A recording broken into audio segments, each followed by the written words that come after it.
Hello! Hello, hello, hello! Magandang araw at magandang buhay at panibagong vlog na naman si Bonsai Stang Lumpo. So, samahan nyo ulit ako guys.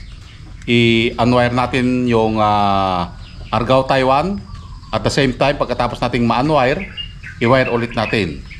Okay? So, i-unwire natin dahil ang kanyang mga wire ay bumaon. Okay? Tulad niya, no? Mga bumaon na. So, kailangan natin pakawalan ito. Okay? Pakawalan ang kanyang mga wire. Yan. Okay? So, tuyong-tuyo para hindi tayo mabalian. Okay? So, let's start para makapag-umpisa na tayo. So, tanggalin lang natin yung mga hindi na kailangan na sanga dito. Okay? At pati yung wire, dahan-dahan na pagtanggal dahil ito ay bumaon or may lamat na yung mga sanga. Kailangan yon para hindi tayo mabalian. Okay? So, dahan-dahan lang na pagtanggal hanggang sa matanggal lahat.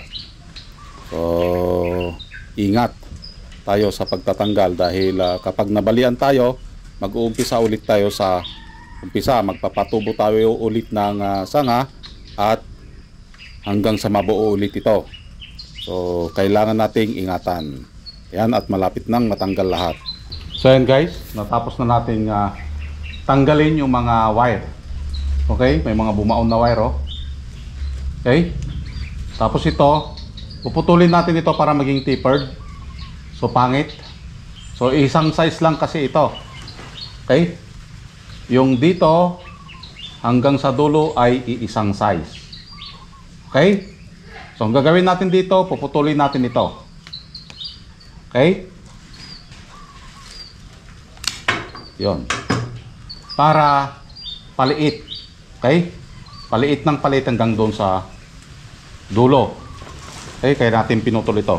Isang size. So, dapat ang sanga natin is tapered. Okay? Malaki dito and then paliit ng paliit papunta dun sa dulo. Kaya natin tinanggal ito. Okay? Back to zero. So, ang kailangan natin dito ay ito. Okay? Ito ang kailangan natin palakihin. Okay? Or kung tutubo dito, tutubuan dito, ito yung kukunin natin. Okay, so ang gagawin natin dito, may mga puti, ibig sabihin aphids na to. So kailangan nating i-brush yung katawan. Okay, i-brush natin yung katawan para ito ay matanggal. Yan, oh, may mga puti-puti na dito, oh. Okay, kailangan nating tanggalin ito. Okay, so dapat malinisan. Kailangan i-brush lahat ang kanyang katawan para matanggal yung libag or mga lumot, dahil sa tagal ng panahon magkakalumot ang mga sanga nito. Kailangan matanggal lahat yun para maging healthy. Yan. So, pagkatapos nating matanggal yung mga aphids or yung mga puti-puti o yung mga libag sa singit-singit, agoy. Ano daw? Libag-libag sa singit. So, ito ay panahon na para i-wire naman natin. Magpanibagong wire tayo dito.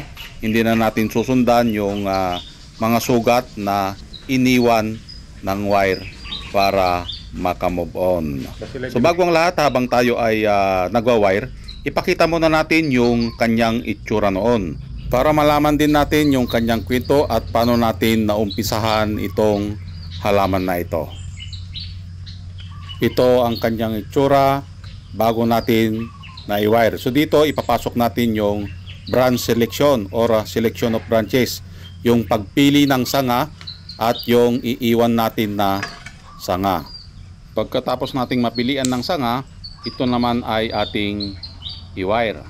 So, na-provide natin dyan yung first branch, yung counter branch, yung back branch, at yung gagawin nating apex. So ang pag-wire dito, ikot-ikot lang ng 45 degrees, katulad ng pagpapaikot mo sa ex mo. Agoy, agoy, agoy.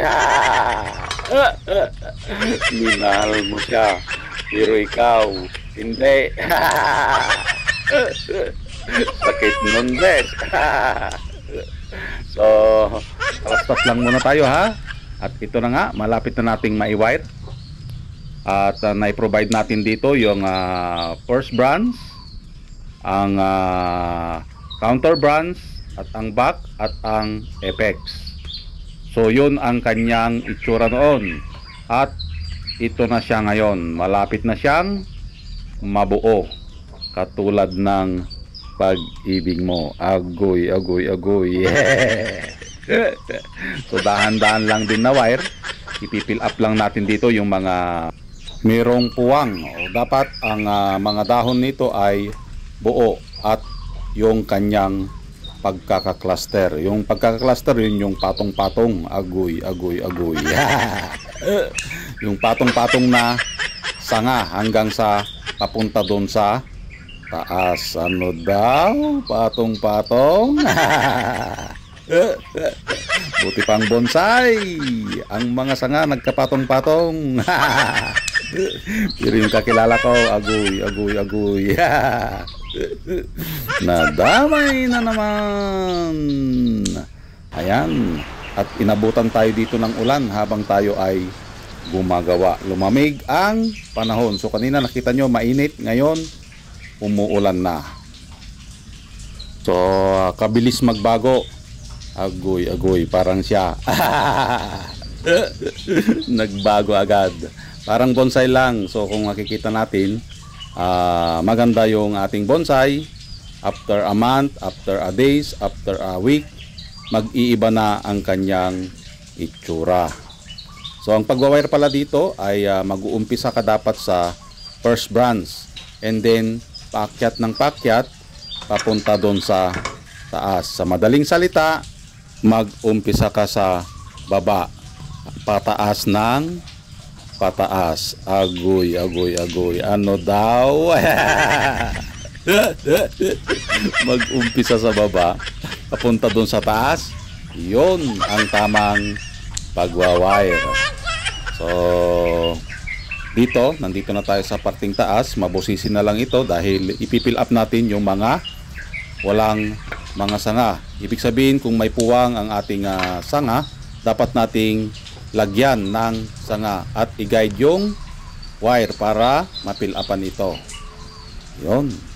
So ang parting taas ay pakapal na ito ng pakapal.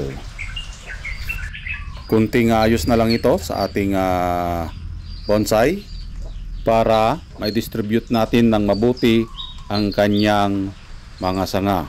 So dapat ang kanyang ulo ay buong buo. Agoy, agoy, agoy. Dapat pagtingin mo, ang kanyang ulo ay buo itong tingnan. So tapos din nating ayusan ang ating bonsai materials. Okay? So ito, pinutol natin itong part na ito para maging tapered. Okay? Dapat kasi ito yung natin, halos iisa lang yung size. Yan. Halos iisa lang yung size. So dapat ang bonsai is malaki dito and then paliit ng paliit. So ito yung gagamitin natin na sanga. Kaya tinira natin, okay? Palargahin natin ito hanggang dito sa part na ito, yan. Okay? Kasi ito yung kanyang first branch. Okay, mag-antay na naman tayo nito. Ito na lang yung aantayin natin. Okay? So halos pabuo na ang ating bonsai. Okay? Kung ikutin natin ito, ikutin natin ng 360. Yan. Ito na yung kanyang itsura. Okay? Yun. Yan. Okay? So, ito na lang yung ipapalarga natin.